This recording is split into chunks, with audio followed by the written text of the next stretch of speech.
कहने की, कहने सुनने की, बोल चाल की कोई ये नहीं रहेगी कि मैं क्या किसको कहता हूँ, क्या करता हूँ। लेकिन उसका भी दवा लेने से निवारण हो जाएगा। सबसे बड़ा जो कष्ट इस जीव को लगा हुआ है वो आत्मिक रोग है। और अभी ये वाणी तुलसी साहब की थी, इसमें उन्हीं का जिक्र किया गया है जो तीसरी प्रकार की बीमारी नहीं, तीनों ही रोगों का इलाज करती है। और पहली लाइन में ही जो बात कही गई उस पर आप थोड़ी भी गौर करके देखोगे तो सब कुछ कहा है। उसमें कह दिया कोई सतगुरु मिलेरी दयाल काढ़े भरम जाल से। संसार में जितने भी जीव हैं चार खान में बटे हुए, उनमें सबसे अच्छी योनि इंसान की है। इंसान को सबसे ज्यादा सोचने की, समझने की, करने की विवेक ज्ञान उस मालिक ने इसलिए प्रदान किया कि तुझे सभी योनियों में घूम घुमा के जब इंसान का चोला मिले तो तुझे पता लग चुका होगा कि पिछले कर्म करते करते तूने क्या क्या दुख उठाए। इसलिए आखिरी लाइन में कह दी कि संत सतगुरु शरण लिए बिन लिखा मिटे नहीं भाल। जो कर्म की रेख है उस पर अगर मेख मरवाना चाहते हो तो सबसे पहली खोज होगी सतगुरु की। परंतु वो सतगुरु कैसा होना चाहिए? दयाल होना चाहिए। वो सतगुरु शब्द भेदी होना चाहिए। जो इससे पहले वाणी गाई गई थी उसमें कहा गया था शब्द की चाल कोई कोई जाने, कि उस शब्द की परख हर इंसान को नहीं है। जीव की बात नहीं कही मैंने, इंसान की कही है। इंसान क्या है कि ये भी सांसारिक वस्तुओं में, विषय विकारों में फंस के सिर्फ इंद्रिय जगत में जीना चाहता है। शरीर के सुखों के लिए ये अनेक से अनेक बड़ी कठिनाई को बर्दाश्त करने के लिए राजी और तैयार हो जाता है, सिर्फ शरीर और इंद्रिय सुख के लिए। परंतु जो गुप्त रोग सबको लगा हुआ है उसके बारे में इसको तनिक भी चिंता नहीं है। क्यों नहीं है? कि ये सिर्फ मन और इंद्रियों के दायरे में फंस के जो मूल उद्देश्य था उसको भुला बैठा है। और इसीलिए ये रूह जन्म जन्मांतर तक कष्ट भोगती आई है। लेकिन ये बख्शीश इसको मिली हुई है कि ये अपना पिछला जन्म जानती नहीं। अगर भूले से किसी रूह को अपने पिछले कर्म की या पिछले जन्म की थोड़ी याद आती भी है तो ये संसारी लोग उसको भुला देते हैं, उसको उस मार्ग पर नहीं रहने देते और उसको विचलित करके फिर भ्रम में डाल देते हैं। ये संसार ऐसा भ्रम जाल है कि इसमें एक बार अगर पड़ जाता है जीव निकलना बड़ा मुश्किल है। परंतु जो शब्द भेदी सतगुरु आते हैं उस धाम से, उस मालिक का संदेशा आके शब्द प्रकट करके सीधी भाषा में इंसानों की तरह, जीते हुए इंसानों की तरह, खाते पीते इंसानों की तरह बातचीत करते इंसानों के बीच में रह के और उन्हीं की भाषा में बड़े साधारण रूप से समय समय पर इन जीवों को चेताते रहे और भविष्य में भी चेताते रहेंगे। क्योंकि उसके साथ साथ जो बख्शीश इस रूह ने मांगी थी, जब अकाल पुरुष ने इन रूहों को लिया तो उसमें इस रूह ने भी कहा था कि आपने जब इस काल महाराज को सौंप दिया है हमारी हालत क्या होगी। तो उन्होंने कहा कि जो जो जीव जिज्ञासु होंगे और जो मिलना चाहेंगे उनके लिए मैं संतों को धरा पर समय समय पर इस उद्देश्य पूर्ति के लिए, रूहों को चेताने के लिए उनको निज घर जाने का संदेश देता रहूंगा।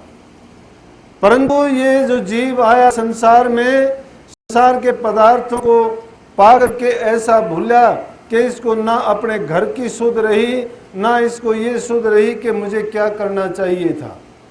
और रही शब्द भेदी गुरु की बात, गुरु इस युग में मुश्किल मिलेगा, गुरु नहीं है। वो दयाल गुरु मिलना बड़ी कठिन चीज है। अगर एक भी गुरु की कोई बात, कोई गलती या उसके द्वारा किया हुआ ऐसा कर्म जो दुख देता है, उसका असर सबके ऊपर पड़ता है और दुनियादारों का विश्वास उठ जाता है।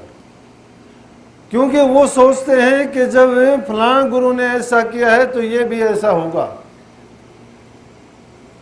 क्यों? इस रास्ते पर चलना तो पहले ही बड़ा मुश्किल है। अगर कोई जीव इस रास्ते पर लगता भी है और उस रास्ते में जब ऐसी बाधाएं आ जाती हैं तो उसका फिर उस मार्ग पर टिकना बड़ा कठिन हो जाता है। इसलिए पहली खोज के लिए स्वामी जी महाराज, जिनने राधा स्वामी मत को प्रकट किया, उन्होंने साफ लफ्जों में ये कहा कि सतगुरु खोजो री प्यारी, जगत में दुर्लभ रतन यही। अगर सुलभ होता तो वो कह देते कि गुरु को धारण कर लेना, लेकिन क्या लफ्ज कहे उन्होंने कहा कि दुर्लभ रतन यही, कि दुर्लभ बात यही होगी इस युग में कि वो शब्द भेदी सतगुरु नहीं मिलेगा। संसार गुरु बहुत मिल जाएंगे। कबीर साहब ने भी अपनी वाणी में स्पष्ट इशारा किया है। अब दुनियादार क्या है कि दायरे में बंद के जिसकी पक्ष पकड़ी, उसकी पक्ष को पकड़ के इतने दृढ़ हुए कि उसको छोड़ना नहीं चाहते। ऐसे पक्षधारी हो गए कि गलत है तो भी उसको सही मानते हैं और सही को तो सही सब कोई मानेंगे। हमने तो ये यहां तक कहा कि बहुत गुरु संसार गुरु हैं कि अरे इस संसार में गुरुओं की कमी नहीं है। बहुत गुरु संसार गुरु हैं, मंत्र देते हैं काना, उपजे बिन से या भवसागर मरम न काहू जाना। इस संसार में ऐसे गुरुओं की कोई कमी नहीं जो मरते हैं और जीते हैं। मरने जीने का सवाल बिना समझ के अगर हम कहें तो मौत तो सबको आती है, चाहे ऋषि हो, संत हो, महात्मा हो, देह को मौत सबको आती है। लेकिन धन्य तो वो जीव हैं कि जिनकी रूह ने ये का अभ्यास और शब्द की कमाई करता है। ऐसे गुरु की अगर लड़ पड़ी, ऐसे गुरु के शरण में पहुंच गए तो बिना करनी के भी पार हो जाओ। अब ना तो हम करनी करते हैं, ना करनी जानते हैं, या तो किताब लेखी या किसी महापुरुष की कही हुई बात को भी अपने फायदे के लिए तोड़ मरोड़ के अपने हित में कर लेते हैं। और संसार के विषय विकारों में हम ऐसे रचे पचे रहते हैं कि हम सोचते हैं कि ये संसार असलियत है, लेकिन ये नहीं जानते कि ये एक सपने की भांति है। सपना टूटेगा, सब कुछ बिखर जाएगा। असली चीज जो है वो इंसान के अंदर शब्द रूप में प्रकट है।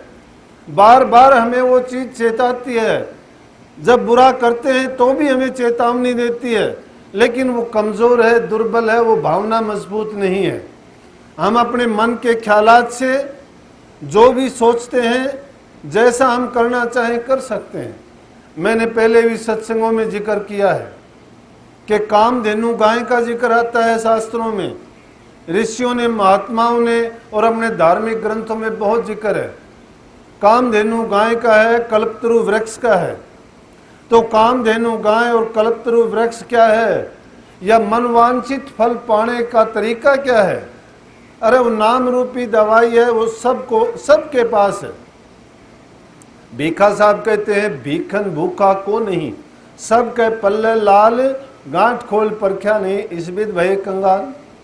वो लाल सबके पास है, सबकी गठड़ी में लगा हुआ है, और उस लाल की चोरी करने के लिए पीछे चोर भी लगे हुए हैं।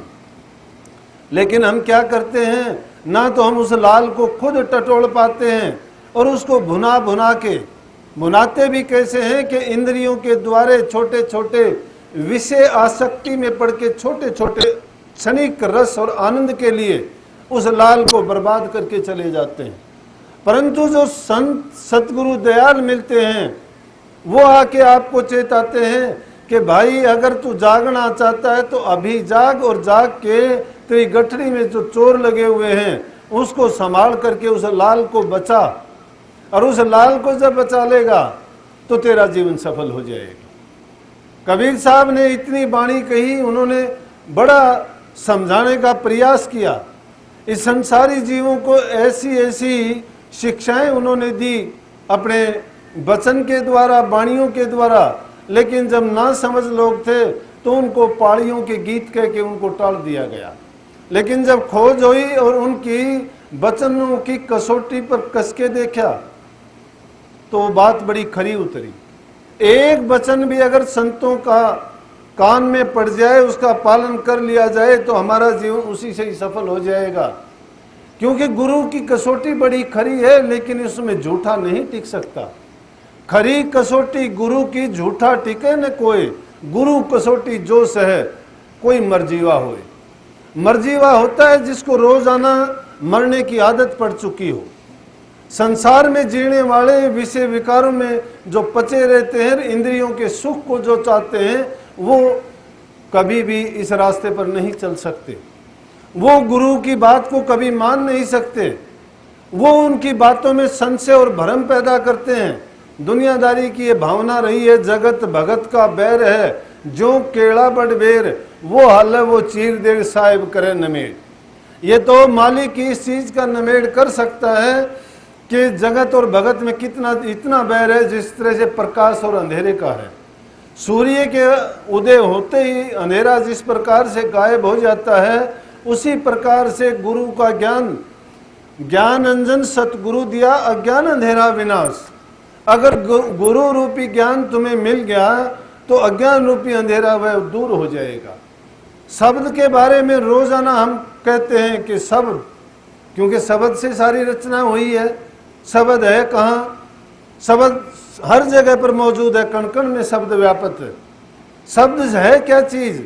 शब्द एक प्रकार का नहीं, जबान से बोलते हैं, ये भी बैखरी वाणी का शब्द है। तो और कौन सा शब्द है? वो शब्द है जिसने सारी त्रिलोकी को रचा है। शब्द जिसके कारण सारी धरती, पृथ्वी, आकाश, पाताल, खंड, ब्रह्मांड, जीव जंत, वनस्पति, पृथ्वी, आकाश सब ठहरे हुए हैं, वो शब्द ही है। वो शब्द की ताकत है। और उस शब्द की ताकत को तो छोड़िए आप, छोटे से शब्द जो रोजाना के जीवन में हम देखते हैं, करते हैं, उसी ताकत को आजमा के देखो। और उसका नमूना यह है कि तुम्हारे अंदर में, अपने मन में पैदा होने वाली भावना को थोड़े समय के लिए किसी बात को तुम गौर करके देखा करो। बिना किसी चीज में अपनी आसक्ति रखे उसको अगर हम एक सही ढंग से उसी बात को देखेंगे तो उसको पाएंगे कि वो वाक्य में अक्षरशः सही है। क्यों है कि हमने उस शब्द की पहचान की। एक ख्याल उठता है दिमाग में, उस ख्याल को पकाते पकाते तुम देखते जाओ कि जैसी तुम्हारी भावना होगी उसके अनुरूप वो बात भी पूर्ण हो जाएगी। बात पूरी क्यों हुई कि वो शब्द का प्रकाट्य था, वो शब्द प्रकट हुआ था अंदर में।